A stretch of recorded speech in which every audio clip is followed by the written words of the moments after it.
All right, three more teams to get to. The Washington Commanders. They go for kind of a retread head coach in Dan Quinn coming in, fresh off his success with the Dallas Cowboys defense. Massive changes in Washington top to bottom. Huge proportion of that roster overhauled. Obviously a new quarterback as well, Jayden Daniels at the top of the draft. What do we expect from Washington?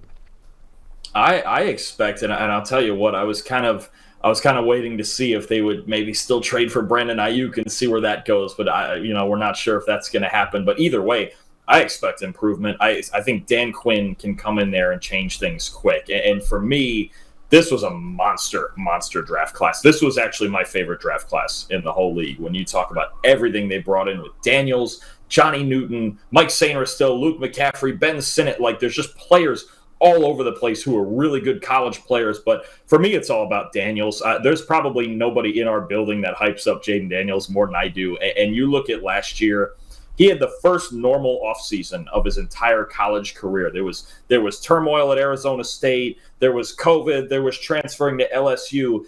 And then finally in the 2023 offseason, just a normal offseason where you can get better and practice and get in spring ball and do all the normal things that college quarterbacks do.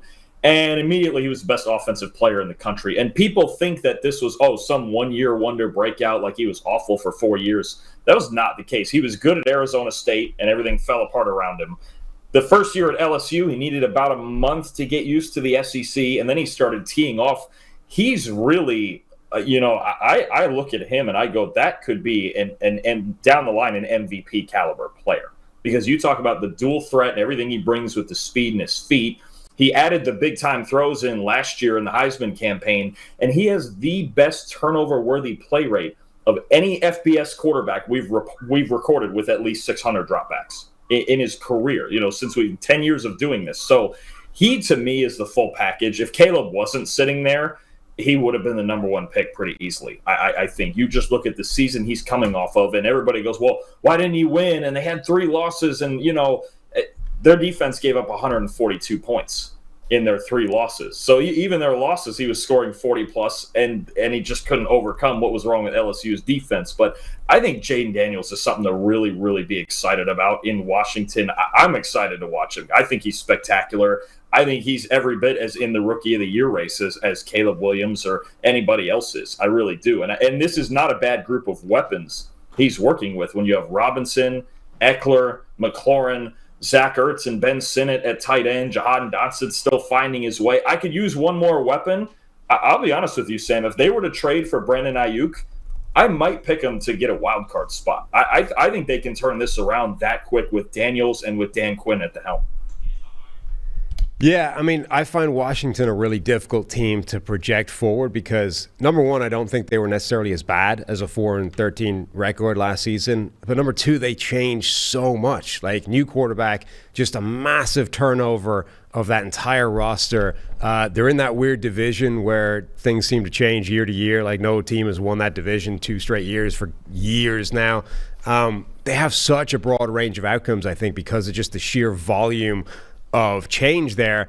But overall, I think you're right that Jayden Daniels could be really, really good. They have their offensive line is still a bit of a concern to me. They don't have a great looking one on paper. It's kind of like the Buffalo Bills offensive line, where I think generally speaking, there's not a lot of investment in it. It's a level that average is probably the default outcome for all 5 starters.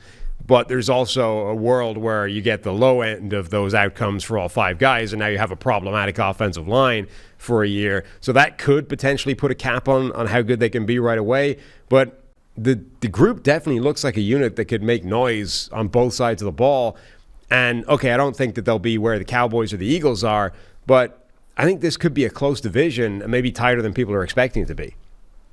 Yeah, I completely agree. And I think, again, it's all about Daniels and how he can get into this offense. Now, I do think, as far as the offensive line concerned, I do think Daniels' mobility itself helps that. And I think Cliff Kingsbury kind of has a reputation for getting the ball out quickly, especially out to the perimeter. So there's some things in there that I think they can work around it. I don't think it's the worst line in the league. It could certainly be a concern, and offensive tackle especially is a spot where that could be a sore spot. But I look at them more, and the concerns for me are more on defense. I mean, they gave up the most points in football last year by far. They looked out of sync. Now, you've obviously got Dan Quinn, who's basically changing the entire defense around schematically from what it used to be, but there's some things there. Now, I love what they added, especially at linebacker. You get Bobby Wagner and Frankie Louvu in there at linebacker, your defense is going to get better, right? The two spots for me that I'd be concerned about are off the edge. Obviously, last year they traded Montez Sweat and Chase Young. And the one concerning thing when I watched Emmanuel Forbes last year, that was another guy I was a little concerned with, like how that first year went. But maybe in a new defense, in a Dan Quinn defense, it fits his skill set a little better and we can get rolling. I think, look, there are flaws on this team on both sides of the ball for sure. But I think, again, look, Dan Quinn, we forget, Dan Quinn's a really good coach. He was up 28-3 in a Super Bowl, and I won't go any further than that for you people in Atlanta. But I just think this was probably the right guy in this moment to bring kind of like Harbaugh to maybe a little lesser extent, to bring a winning culture back in here. Quinn obviously did a great job in Dallas the last 3 years. And then I just think there's just an infusion of talent that I don't think is normal to have in all of this talent come in here in one offseason. Like, especially if the two guys on defense who hit in the draft, Johnny Newton and Mike Sainristil, if they hit on those two guys, you've got a seriously better base to work with over there now, along with the new linebackers and even a guy like Dorrance Armstrong who came over with Quinn from Dallas. There's a lot of talent. There's a lot more talent on this team than there was last year. Yeah, Forbes might be a great example or a great case study for the sort of difference in coaching between last year and this year. Last year, Forbes is another one of these guys with a fake weight, right? Whatever he's listed as, like 185 or something, it's not. It's 170 max, right? So you've got this guy who's 170 pounds, lightweight, long, so it's not like he's 5'10", 170. He's like, whatever he is, 6'1", 6'2", 170. He's a tall, long corner who's incredibly skinny and lightweight. Just look at pictures of the guy at training camp. There's nothing to him. And he's being told to go out there and cover A.J. Brown for an entire game, right? A guy who outweighs him by a minimum of 50 pounds, right? That's just not setting the kid up for success. Meanwhile, Dan Quinn, like one of the characteristics of his defense in Dallas was he's going to change things to put players in the right position. Like, oh, you're not great at this, but you're amazing at this? Fine, let's do more of that. Like, Micah Parsons was drafted as a linebacker and became an edge rusher because Dan Quinn looked at this and said, dude, this guy's Lawrence Taylor out here. Forget the linebacker thing. Go do that more. Like, that's amazing. Same thing with Trayvon Diggs, with the corners he had. Like, Dan Quinn has shown he wants to put players in a position to succeed. The previous regime immediately set up Forbes for failure. So I agree with you. Year one, concerning for Forbes, was not good. I do, however, think that they just hired like the perfect coach to at least put him in the right positions, and then we'll see if he can make that work going forward.